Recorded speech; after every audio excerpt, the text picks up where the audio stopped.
আসসালামু আলাইকুম। টাকি মাছের ভর্তা তৈরি করব। এজন্য টাকি মাছগুলোকে এভাবে মাঝখানে কেটে নিয়েছি।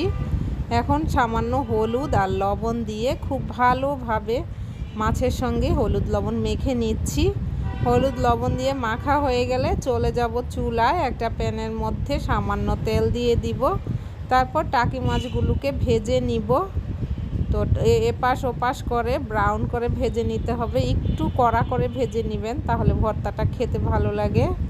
এখন অবশিষ্ট যে তেলটা রয়েছে এর মধ্যে বেশ কিছু কাঁচামরিচ, পেঁয়াজ আর রসুন হালকা করে ভেজে নিব। এগুলি কিন্তু বেশি ভাজতে যাবেন না, হালকা করে ভেজে নেবেন, তাহলেই ভর্তাটা খেতে ভালো লাগবে। এবার মাছের ভেতরে যে কাঁটা রয়েছে সেটা বেছে নিব। বেছে নেওয়া হয়ে গেলে এখানে আমি কিছু ফ্রেশ ধনিয়া পাতা নিয়েছি। এই ভর্তাটা আপনি চাইলে শিল পাটায় বেটে তৈরি করতে পারবেন।